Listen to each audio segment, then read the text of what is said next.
सत्कार आपले सर्वांचे या सुरेश भाऊ आपले सर्वांचे लाडके आमदार कार्यसम्राट कर्तव्यतत्पर आदरणीय अमोलभाऊ जावळे यांचा सत्कार मी विनंती करतो आदरणीय मंडळ अध्यक्ष रवींद्र पाटील सूर्यकांत देशमुख यांना सर्वांचं सर्व शब्दसुमनाने सत्कार करून आपल्या कार्यक्रमाला आपण कंटिन्यू करूया। या ठिकाणी काही प्रवेश आहे।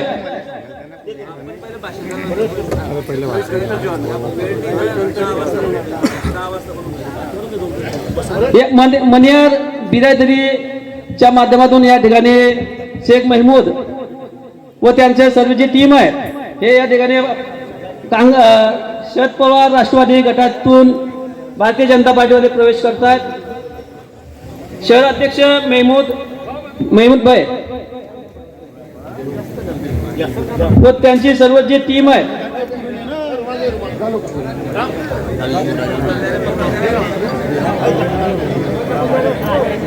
मुस्तकीम शेख हकीम उमर शेख मुस्तफा अकील मोहम्मद करीम लाला मुस्तफा शेख हुसैन अजय मोहन अडकडे रेहान शेख इकबाल सद्दाम शेख अहमद दस्तगीर शेख हुसैन कैफ शेख अख्तर उजैद शेख हुसैन शेख हसन शेख अनवर अशफाक खान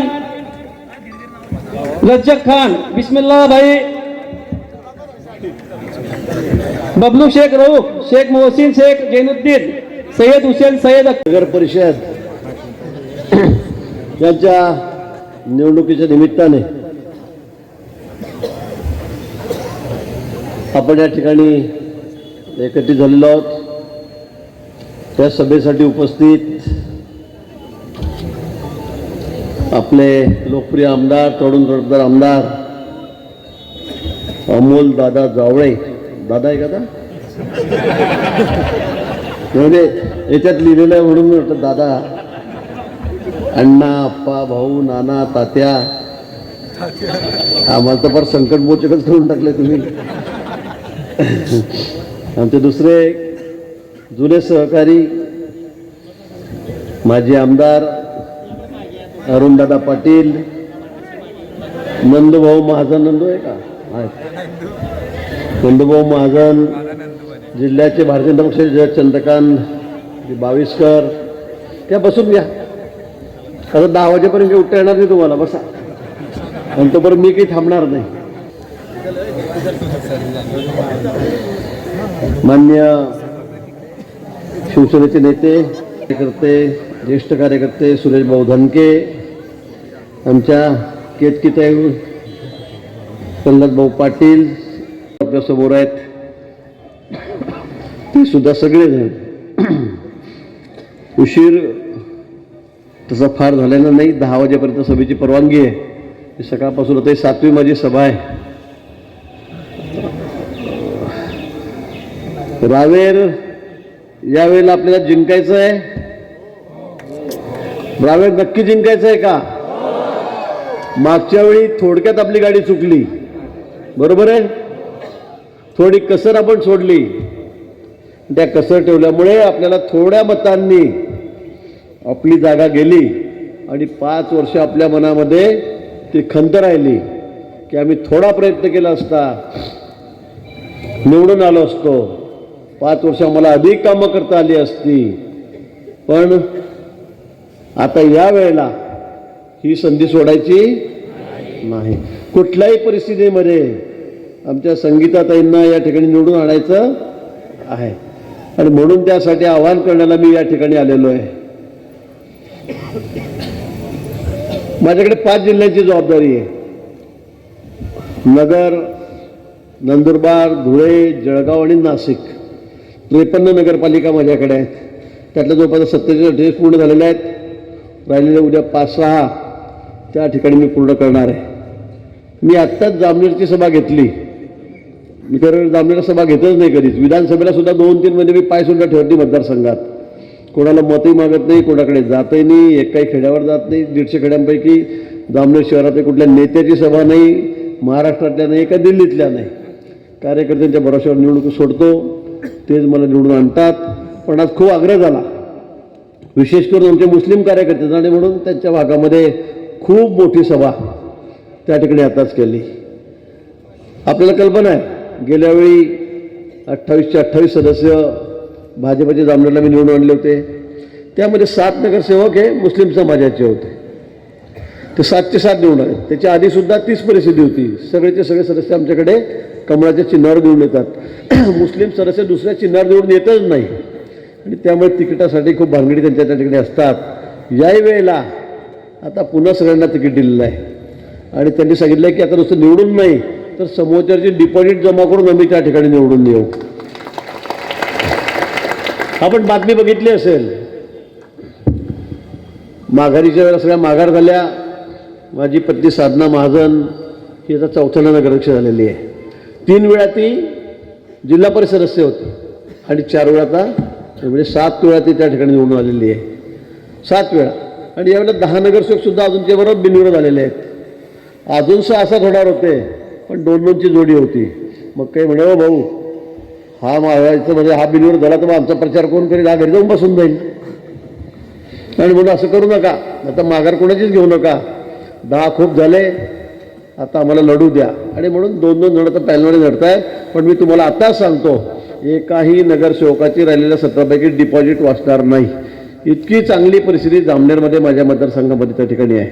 आणि म्हणून मी आता बघितलं अनेक मुस्लिम समाजाचे कार्यकर्ते, इतर पक्षातले पदाधिकारी हे आता भारतीय जनता पक्षामध्ये प्रवेश करत आहेत. सगळ्याचा मूडच बदललेला आहे. देशाचा बदललेला आहे, राज्याचा बदललेला आहे. राज्यामध्ये सुद्धा मी तुम्हाला सांगतो की या वेळेला 149 पैकी 137 आमदार हे भाजपचे निवडून आले. सगळ्या समाजाने आपल्याला मतदान केलं, मुस्लिम समाजानेही केलं. बिहारमध्ये आता निवडणुका झाल्या, रेकॉर्ड ब्रेक झालं.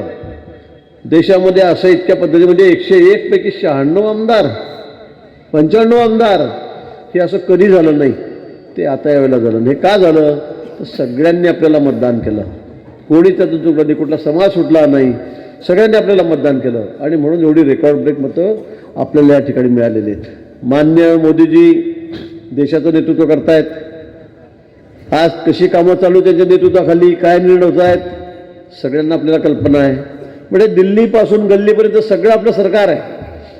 म्हणजे इथल्या जिल्हा परिषदपर्यंत, महाराष्ट्राच्या मुख्यमंत्र्यापर्यंत, दिल्लीच्या पंतप्रधानपर्यंत 11 वर्ष झाले मोदीजी या देशाचे पंतप्रधान झालेले आहेत. किती? आता 12वं वर्ष सुरू आहे. सलग 3 वेळा हा बहुमान मोदींनी या ठिकाणी पहिल्यांदा पटकावलेला. सलग 3 वेळा. हे कोणाच्या नशिबात नव्हतं. फार पूर्वी नेहरूजी वगैरे होते त्यावेळेला फक्त एकच होतं, गाय वासरू नका विसरू, एकच चिन्ह चालायचं. कोणाला कुठे तिकीट द्या. काश्मीरचा माणूस बुलढाण्यात उभा राहायचा. फारुख अब्दुल्ला आले निवडून, निशाणी काय, गाय वासरू. प्रचारच करायचं काम होतं, इथे यायचंही काम नव्हतं कारण त्यावेळेला एकच पक्ष होता. आणि म्हणून आता परिस्थिती मात्र बदललेली आहे. बिहारमध्ये तुम्ही बघितलं असेल किती जागा काँग्रेस लढलं आणि जागा किती आल्या? 5. 250 पैकी फक्त 5 जागा त्या काँग्रेसच्या त्या ठिकाणी आल्या. आता लोक काँग्रेस काय विसरून चालले. पंजा गिंजा काही नाही. आता लोक म्हणतात कशाचा पंजा, कोण उभं आहे, कोण नेता आहे. तर राहुल गांधी काय बोलता, काय चालता, काय करता, मस्त टी शर्ट घालून रोज चाललंय आपलं स्पोर्ट्स. काही नाही, काही राहिलेलं नाही. सगळं संपलेलं आहे. दुकान बंद, सगळं आटोपलेलं आहे. इकडे आपले उभाटा आहेत. उद्धवजी ठाकरे कोरोनासारख्या संकटामध्ये बाहेरच पडले नाही. 2.5 वर्ष मंत्री राहिले मुख्यमंत्री, 3दा सुद्धा मंत्रालयाची पायरी चढले नाही. 3दा सुद्धा. मी घरी बसून काम करतो. अरे घरी बसून काय काम करतो? इकडे लोक मरून चालले हजारोच्या संख्येत. वॅक्सिन नाही, इंजेक्शन नाही, मेडिसिन नाही, दवाखान्यात पलंग शिल्लक राहिले नाहीत. लोक रस्त्यावर मरतायत. नाही, मी टी व्हीवर बघतोय. अरे टी व्हीवर काय बघतो? हां, म्हणजे आम्ही मरतोय तुम्ही टी व्हीवर पाहताय. मी लॅपटॉपवर काम करतोय. म्हणजे असा मुख्यमंत्री आपल्याला भेटला. काय बोलावं? शरद पवार साहेबांची काँग्रेस, राष्ट्रवादी काँग्रेस. आता पवार साहेबांबद्दल काय बोलावं?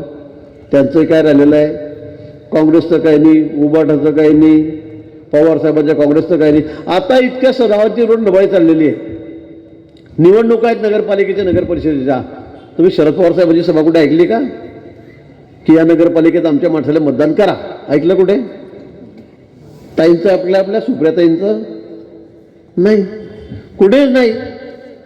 आपले ठाकरे साहेब आले, उद्धवजी आलेत, कोणाला म्हणाला की आमच्या नगरसेवकांना मतदान करा या नगरपालिकेत? गेले कुठे?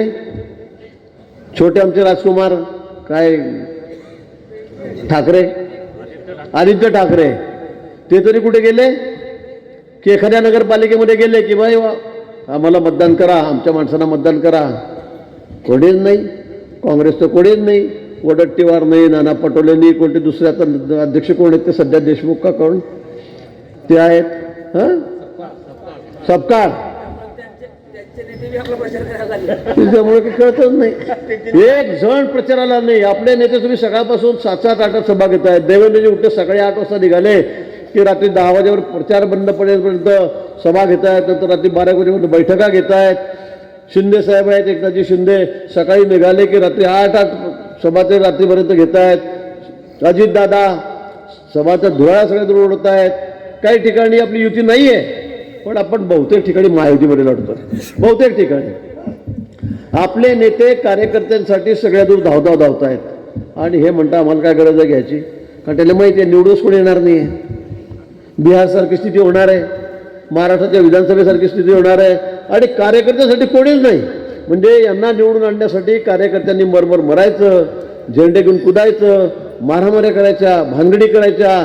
पण आता या निवडणुकीत ही निवडणूक कार्यकर्त्यांची आहे, ही नेत्याची निवडणूक आहे का आमची?